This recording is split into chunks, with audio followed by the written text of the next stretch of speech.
My name is Avesh. This is Kevin. We're both software engineers at Cardiogram. And for the past year, we've been working on a deep neural network to predict cardiovascular diseases using wearables like the Apple Watch. So along the way, we've learned a lot about how to build and debug deep neural networks, and we wanted to share some of our knowledge with you today. We titled this talk Debuggable Deep Learning, but is that an oxymoron? Deep learning is often seen as a black box. You take a piece of input data, execute several thousand matrix multiplications, and out comes a prediction. This prediction isn't easily explained, as you know. So this poses an obvious pattern, an obvious problem for machine learning practitioners. How do you construct and debug a model? So in this talk, we're going to walk you through some techniques that can demystify the behavior of your DNN. And we don't promise explainability, but the point we want to drive home is that constructing a DNN architecture is not alchemy, it's engineering. So we split up the presentation into two parts. First, Kevin will talk about coming up with an initial architecture. To do this, you must understand your problem and your data. After that, I'll walk you through some debugging methods that we've used to identify and fix problems in our DNN. So now I'll pass it off to Kevin. All right. Thanks, Avesh. Can everyone hear me okay? Okay, cool. So first I'll talk sort of about the data that we have at Cardiogram and sort of give a high-level overview of what we're doing. So one part about Cardiogram is a mobile app that's available in the Apple App Store and Google Play Store. And so one of our goals is to allow users to get insight into their heart rates. So as an example of some of the insights we deliver, we've shown 6 examples here of how heart rates change in certain situations. So on the left panel, you can kind of get a sense of how intense a workout is based on the beats per minute, whether or not you're playing hockey or running. In the middle, you can see how different patterns of sleep can manifest itself in its heart rate. And on the right panel, you can see how stressful situations, such as a job interview or driving through rush hour, can impact your heart rates. So that's the mobile app side. And then on the machine learning side, we're really trying to answer a big question of, can we use consumer wearable devices to meaningfully predict health conditions? And to accomplish this, we've partnered with UC San Francisco, and they've collected medical data for partnering or participating Cardiogram users. And so we have this large labeled data set that we can use for modeling. So in order to make sort of the later examples more effective, I think it's good to have sort of a mental model of what data formats look like going into a neural network. So I'll briefly just sort of run through one example of how one might structure input data going into a model. And so there are definitely different ways that you can structure the data, but as a very simple way to do this, we can consider passing in this low-dimensional feature vector, shown in the top right, that kind of consists of this joint time series of raw heart rates and steps for a single week of data. And so in this example, we have sort of an initial recording of a heart rate of 76, and 5 seconds later, there's a heart rate of 78. So like sort of the DT axis on top specifies the time in seconds since the last recording of the same measurement type. And then afterwards, there's sort of a step measurement with value 24, and this was the first step recorded, so sort of the DT is 0. And so kind of you can think of this as a mental model for how one might structure sort of the data in a sequence passed into a neural network. And then sort of I'll discuss some of the limitations with sort of structuring your data like this later on. But as an initial approach, this might not seem too bad. So what makes this problem difficult? Well, I'd like to briefly touch on a few reasons why using these consumer wearables is challenging. So there are 3 main problems that we've noticed.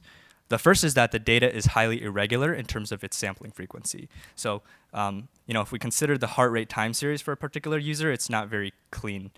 Users can remove their watch, in which case you have large gaps in your time series.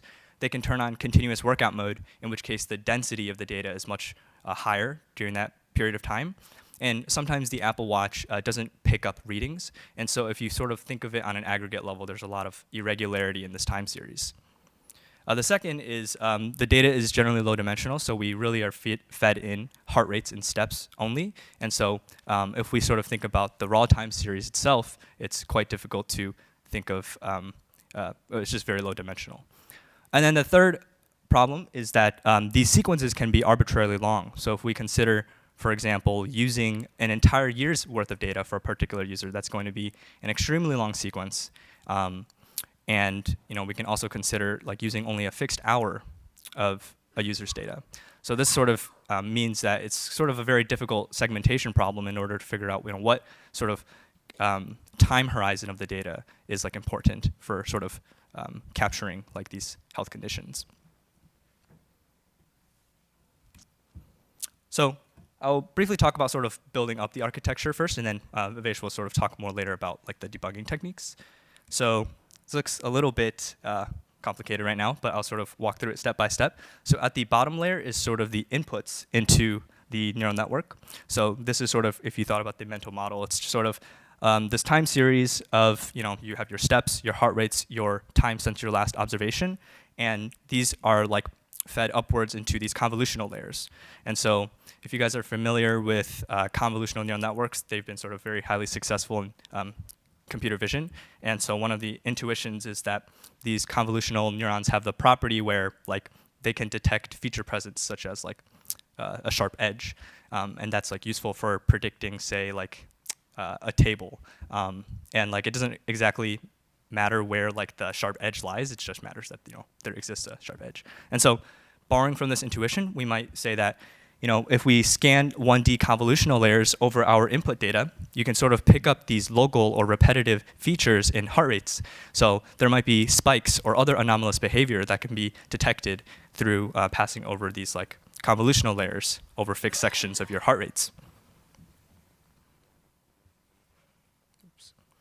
Yeah, and then at a higher level, since our data is still sequenced and we have reason to believe that heart rates are dependent on previous heart rates, we sort of scan in the outputs of this convolutional layer into the LSTM layer, which sort of will be able to sort of capture some of the time dependencies in this sequence.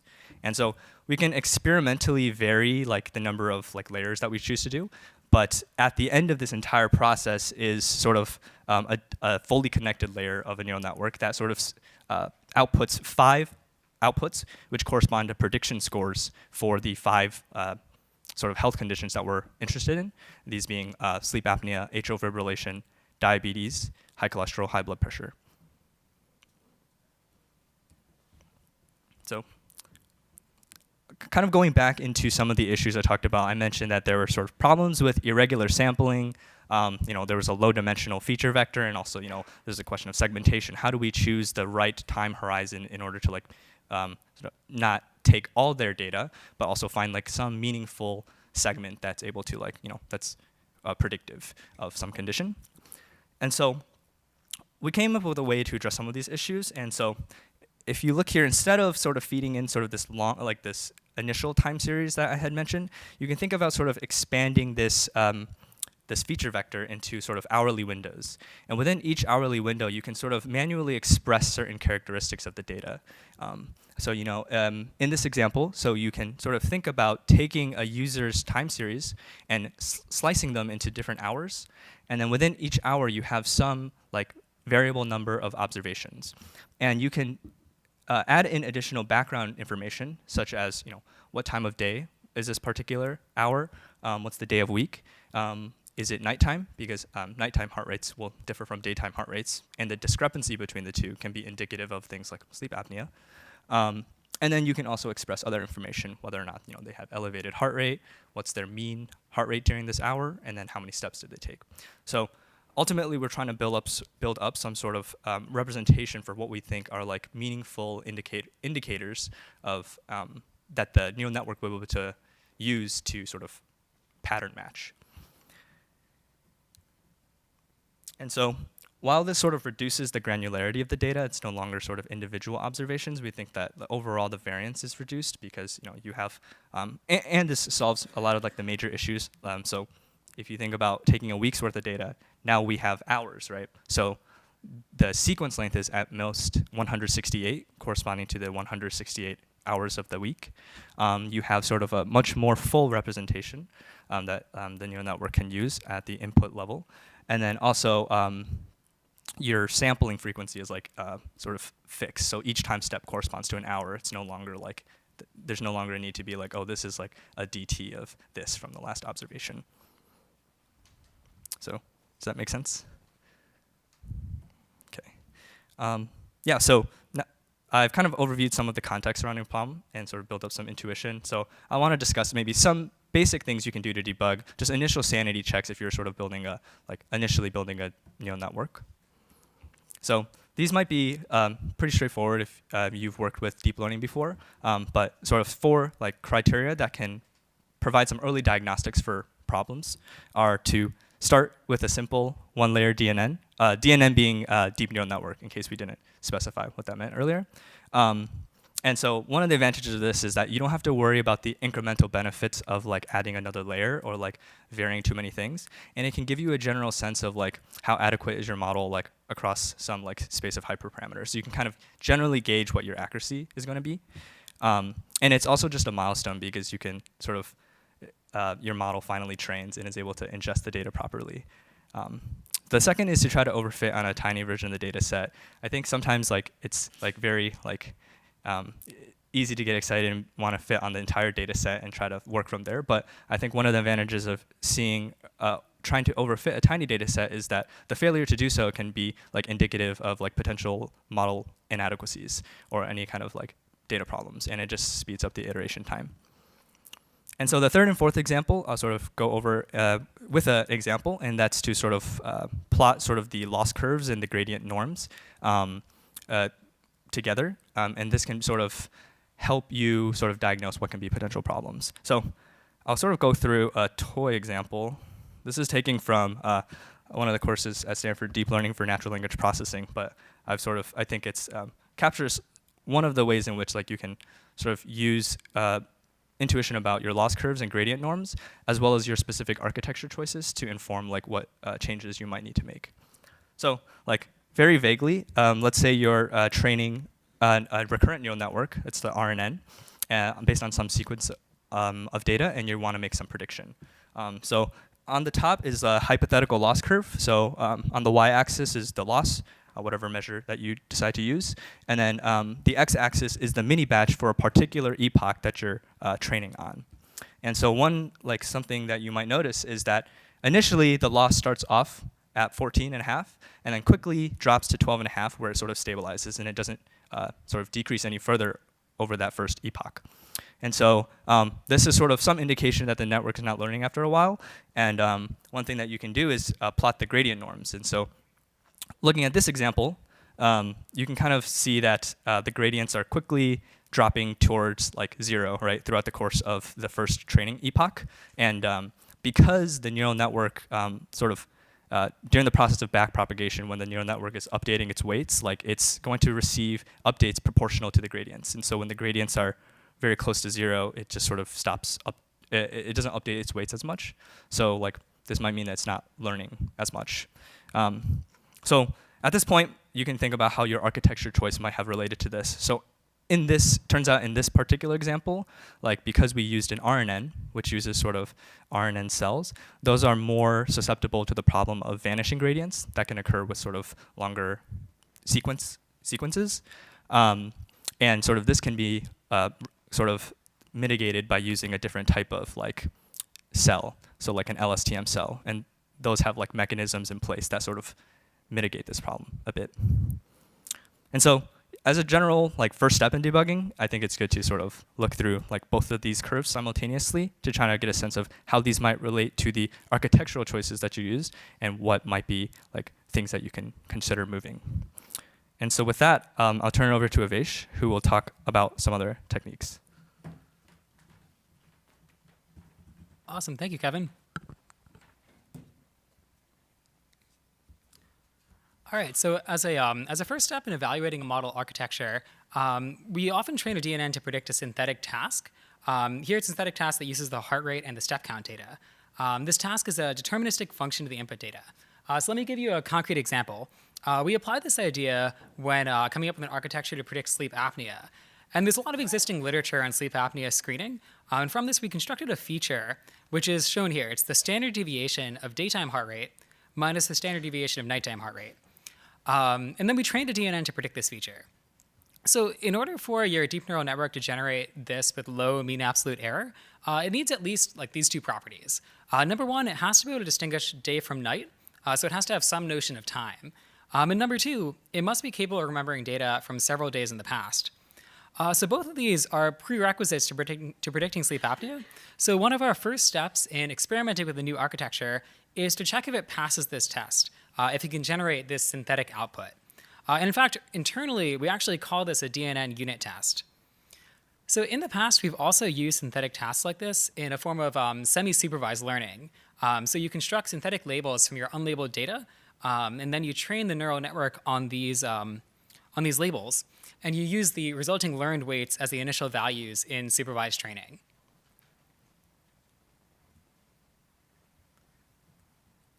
Oh, sorry, one sec. My computer is frozen.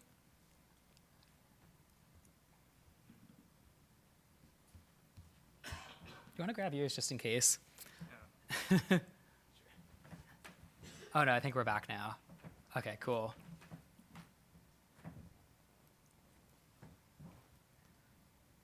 OK, great. Sorry about that.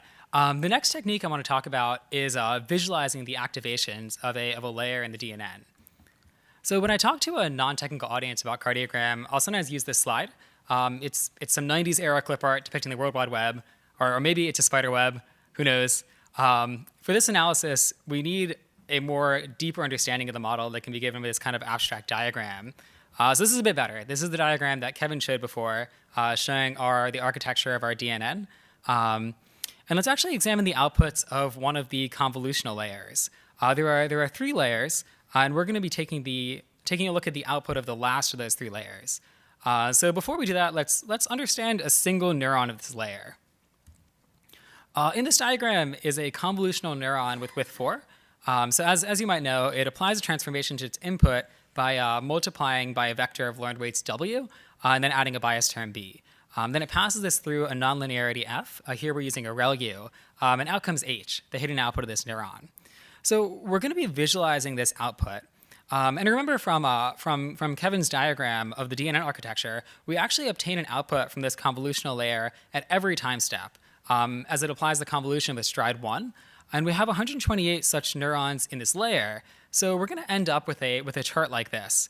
The rows here are neurons, and each row shows the activation of a single neuron on each time step of data. And what we're hoping to notice here is some cells with semantic properties. So maybe cells that light up when the user is sleeping, or when they're working out, or when they're anxious. Or maybe we won't find any of this. After all, the neurons form a distributed representation, and graphing each neuron's individual output may turn out to be meaningless. So before I show our results, I want to make sure this presentation is useful to your own work. So I wanted to actually walk through a bit of code that we use to obtain these activations. So warning, there's some code ahead. It uses Keras. Who in this room has used Keras before? Just raise your hand. OK, about 70% of people. Nice. OK, then hopefully this will be useful. It's actually a very simple bit of code. So what's happening here is layer output function is a Keras function. It takes the input of layer 0, and it produces the output of the selected layer, the layer provided as input to this function. So then we take this layer output function, and we actually run it on the actual input data, and we get back the variable layer output. And that's going to be a time series output of each neuron. And that's actually it. That's all the code that you need for this. Because Keras and TensorFlow operate on computational graphs, it's actually pretty straightforward to extract these activations. I should point out that we got this idea from a Google Brain paper that's published at this distill link. If you're interested in using the technique, I definitely recommend you check out the paper. It's super interesting. So we ran this code on the 3rd convolutional layer of our model for 1 week of a user's data, and we visualized the results in this graph. The shades of blue here are showing the value of the activation. So smaller values are light blue, larger values are dark blue. And OK, so now a question. Do you notice anything strange about these activations? Oh, sorry, could you repeat that? Exactly. They're not changing at all. So we would call these dead neurons. They output the same value, actually regardless of their input. So now is the question of why is this happening? We thought this might have something to do with our activation function. So remember, we take the dot product of the input with a learned vector W, add a bias term B, and then we apply the ReLU activation function, which is shown on the left. So if we take the derivative of ReLU as you would in backpropagation, we get this piecewise function shown on the right. And you'll notice that when the input is less than 0, the derivative is 0, meaning the values don't update. Your learned weights W, your bias term B is not going to update. So perhaps it's the case that B is just very negative, and so f prime of x is always going to equal 0.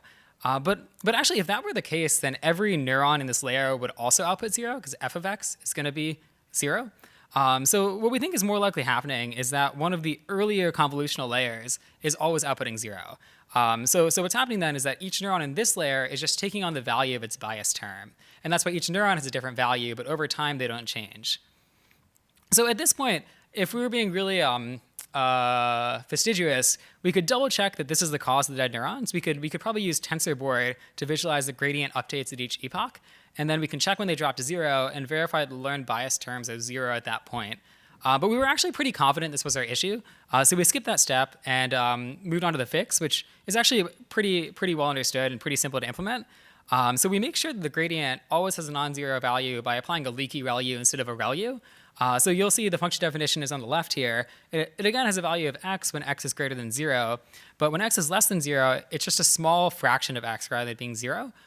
So what that means is that even when the input is very negative, the gradient is still going to be non-zero. So it still gets propagated. The weights will still update. The bias term will still update. So after we applied that leaky ReLU for the convolutional layers, we got this resulting graph. So you can see here the activations for each cell do start to vary throughout time. You also may notice that there are chunks of time when most cells are outputting 0 values. These actually correspond with the times when the user turned his or her watch into that continuous recording mode that Kevin was talking about, where the Apple Watch takes a reading every 5 seconds rather than every 5 minutes. And this suggests that our convolutional layers can't handle variable timescales. But that's a discussion for another time. Right now, I want to move on and talk about a different problem that our DNN suffered from and how we created a metric to quantify the issue. So recall that our input is 1 week of user data, consisting of 4,096 heart rate or step count readings. It's important that our DNN be able to track long-term dependencies. So for example, when we're predicting diabetes, we care a lot about heart rate recovery time. That's the amount of time it takes you to get back to your resting heart rate after a workout. So in order to compute this, the DNN must be able to store and then later retrieve the time when you ended your workout. So the question that we asked was, is the DNN able to learn long-term dependencies, or does it suffer from amnesia?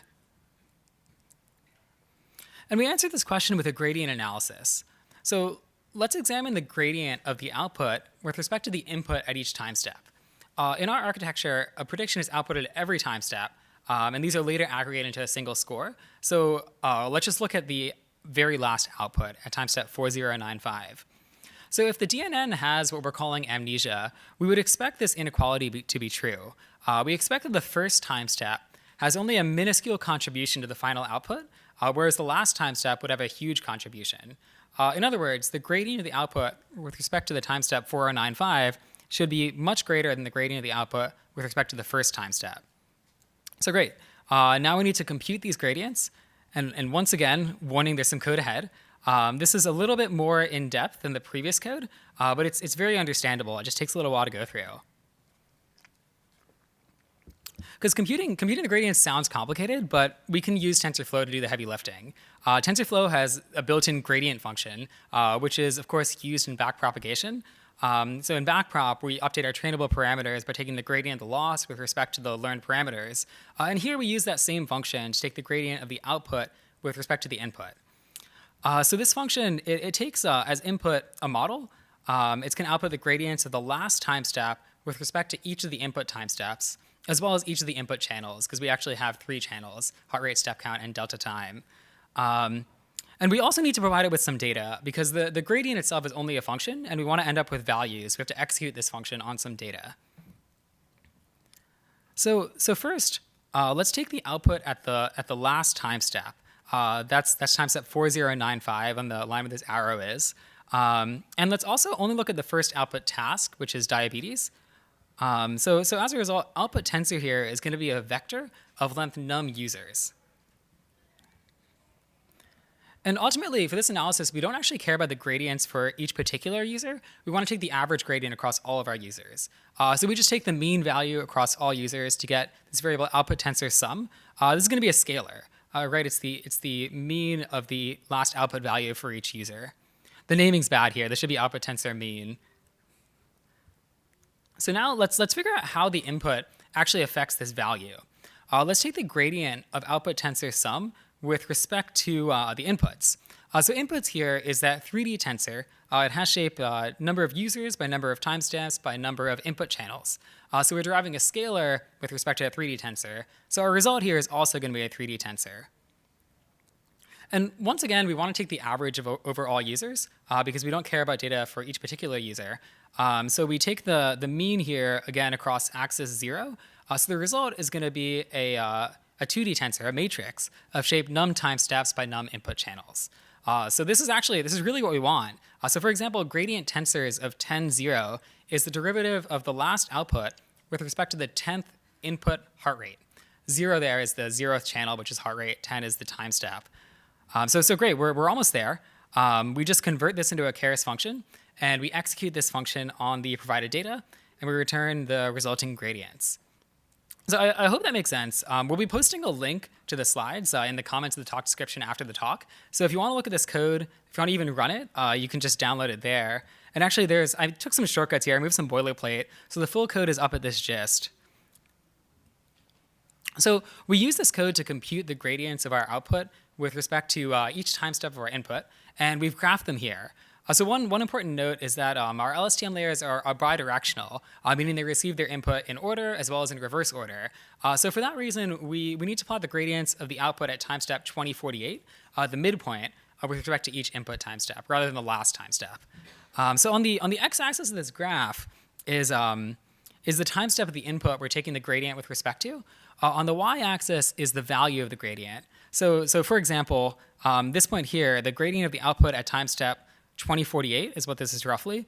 With respect to the input, 2048 with respect to the input at time step 2000 is about like 0.001. And also notice that the y-axis here is in log scale. So if you compare time step 2048 with time step just 2500, you'll see that the gradient has actually dropped by a factor of 1,000,000. This is very bad. This means the architecture does suffer from amnesia. Great. So switching tasks a little bit, I want to talk about our last debugging technique, which is perhaps the most obvious, but in our experience, at least within our team, is the most neglected, which is just examining the outputs. So when evaluating your model, looking at the area under the ROC curve or the mean absolute error is typically not enough.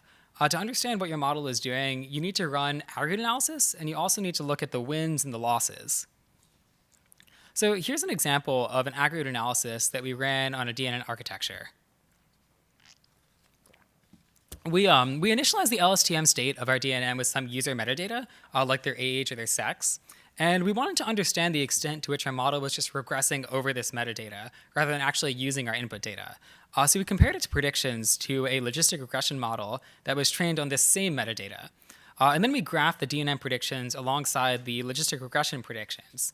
So the DNN here takes an input of 1 week of user data. So in this graph, each dot is 1 week of user data.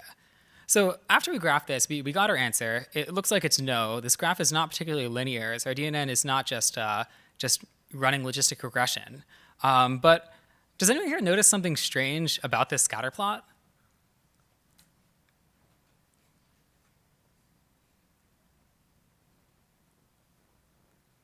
If not, I'll spoil it. Oh, sorry, go ahead. Yeah, that is true. There's a lot of predictions in smaller ranges. But the thing is, these numbers are actually a bit arbitrary because we need to specify a cutoff point. The strange thing that Kevin actually noticed is that there's a lot of vertical lines in this graph. It doesn't look like a scatter plot typically does. So we asked ourselves, like, what's the reason why we have all of these vertical lines in our plot? And it turns out that each line is formed by a single user who has multiple weeks of data. So their logistic regression prediction will be the same because their metadata, their age, their sex hasn't changed. But their DNN predictions are varying, and they're sometimes varying from a range of 0.1 to 0.7, so a pretty big difference. So we have a few hypotheses to explain this instability. It's possible that our filtering just isn't strong enough, and we're including weeks with too little heart rate data. It's also possible that DNN predictions are actually accurate here, because these are predictions for sleep apnea, which is an episodic condition, and sleep apnea episodes can be triggered by different events that may not occur every week. So maybe the DNN's right, and maybe on some of these weeks, the user is actually not experiencing apnea events. In addition to this sort of aggregate analysis, it's useful to look at examples of your wins and losses. This is the process that we typically use for win-loss analysis. It's pretty straightforward. So first, you sort your tuning set by the absolute error, and you look at a handful of examples where your prediction is far from the label. From these examples, you should come up with some hypotheses on what's causing these errors. If you have a binary classification task, you also should consider false negatives and false positives separately. So after you have this set of hypotheses, take a look at the wins of your model. These are the cases where the prediction and the label are very close. So patterns that explain your losses shouldn't occur in your wins. And then finally, you should perform some aggregate analysis to confirm these early hypotheses. Oftentimes for us, this means stratifying the tuning set into inputs that exhibit this pattern and ones that don't, and then looking at the difference in accuracy metrics between these two strata. So this technique isn't actually specific to deep learning. We applied this recently when debugging a logistic regression model on hand-engineered features. And we actually discovered two loss patterns using this method. First of all, we found that users who work out a lot during the week throw off our daytime heart rate standard deviation metric, which makes sense. They're doing workouts, the heart rate's going to be more elevated. And second, users who travel a lot don't fit our assumptions on sleeping and waking time. So that's actually it. To summarize, we talked you through some of the first steps in creating a DNN architecture, understanding your problem and your data. And then we talked about some debugging methods, predicting synthetic outputs, visualizing activations, amnesia, and the value of examining your predictions. So now I think we have about 8 minutes for questions. So you can ask your question now. You can also just email us, and we're happy to just talk via email as well. So great, we'll take some questions.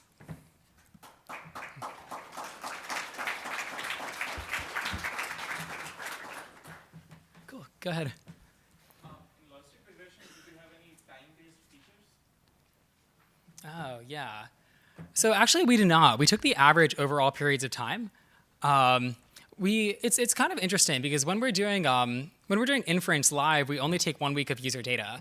So one thing that we're starting to do is, or one thing that we are doing is when we're experimenting with these features, we're using the entire data set, which for us stretches back up to 2.5 years, depending on how long the user has been using Cardiogram for. But we should be evaluating our features eventually on just 1 week of user data, because that's the amount of time that we'll have when doing inference. Good question. Yeah.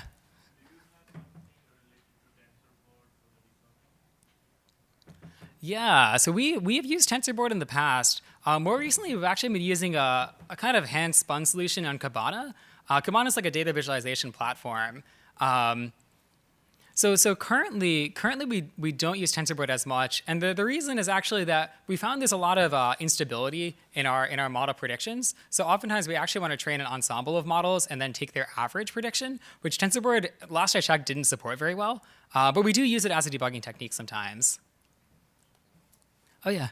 So in predicting synthetic outputs, how I understood it was you realize from theory that a particular feature is very correlated with what you expect the network to predict.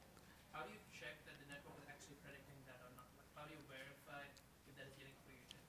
Oh yeah, that's a good question. So I think that when we're actually predicting the synthetic outputs, we're actually trying to predict this feature directly. So we can use a metric like mean absolute error. But I think that the other question there is like, sure, we have this delta day-night standard deviation of heart rate, which we know is a decent feature, but is the DNN actually using that? And we haven't actually verified that. But I think that one way that you could actually, there's two ways you can give the DNN that hint. One is what I talked about. You can do pre-training and pre-train for this feature. And the second is you can actually predict in a multitask environment and predict both the hand-engineered feature as well as your actual label, the sleep apnea label. Yeah, good question. Yes. Sorry if I missed this, but you mentioned that you use an exercise for a period of time throughout your data set. Is it possible to introduce accelerometer data into your set to correlate between usage and when they're something like that? Oh, go for it. I don't think we currently have accelerometer data available. I don't know of a current way that we can do that. But I think So the raw output is actually not, but we do get step counts. Yeah. Yeah. And we do have some filtering based on step counts. So when we're computing a daytime, and for the feature engineer, we're computing a daytime feature, we'll exclude the times when the user is stepping a lot in order to remove workouts. And the DNN has access to that as well. Cool, good question. Any other questions? Other than apnea, what else do you predict and how do you get the label data for all? Yeah, that's a great question. So we're predicting 5 different conditions right now. Atrial fibrillation, which is a heart arrhythmia, sleep apnea, hypertension, so high blood pressure, and diabetes. Yeah, and I guess we get all of these labels from the same source, actually. So we've teamed up with UCSF as a part of the Healthy Heart Study, and we have, I think, somewhere in the realm of 30,000 users that have actually signed up for this study that are using Cardiogram, and they'll fill out medical surveys, which will tell us what kinds of diseases they have. And we're also supplementing this data through in-app surveys. So if you're using Cardiogram, we're live in the App Store right now. You can download it for Android, for iOS. You'll occasionally get these questions that are like, do you suffer from sleep apnea? And then we'll use those as labels, though we're a little more dubious of their validity compared to our UCSF data, which is like a result of like medical questionnaires where the user is more likely to give serious thought to the answer. Great, in the back.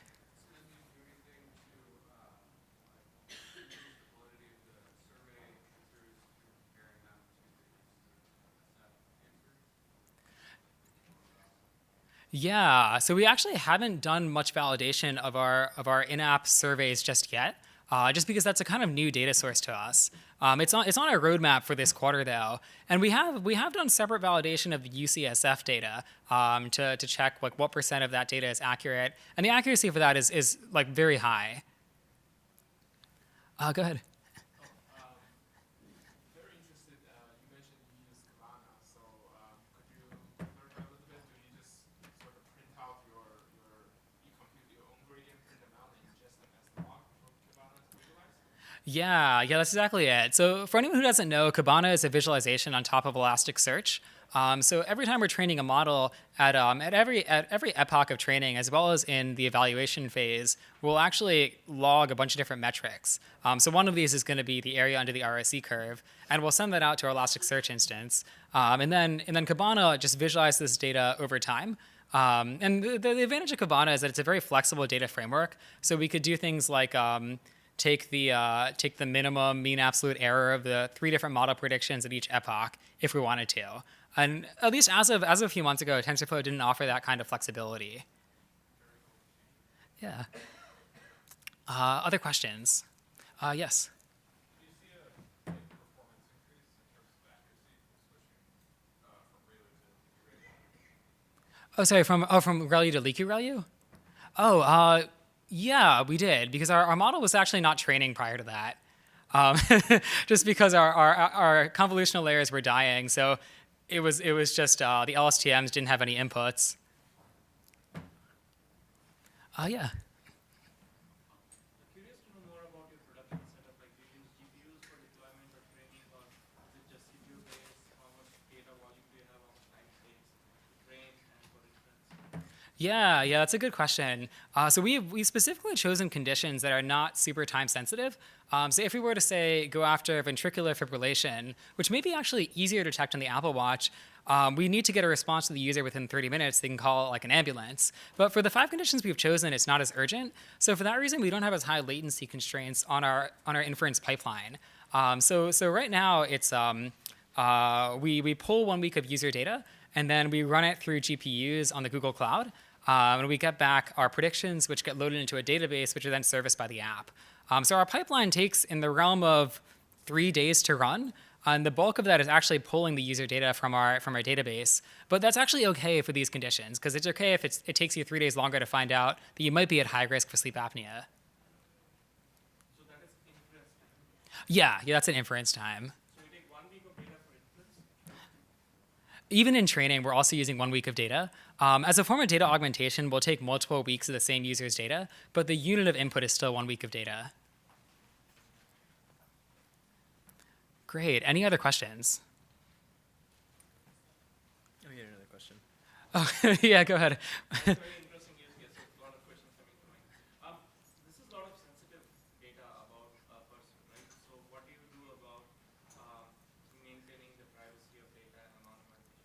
Yeah, no, that's a good question. We're extremely careful about that. One of the things that we do is our IDs, our cardiogram IDs, are not easily linked to user information. So you have to look up the data in what's it called? So our raw data that's passed in the DNN is anonymized in that sense, though you can link it back to the initial user. But do you still get the user information with the data in your app when it's sent? We do, yeah, because the user has to give us that information. Cool. Well, I think we're just about out of time, but if you have more questions, you can talk to us afterwards. You can also shoot us an email. And remember, we'll be posting these slides online so you can look at the code samples, take a closer look at the code. But thank you so much for attending.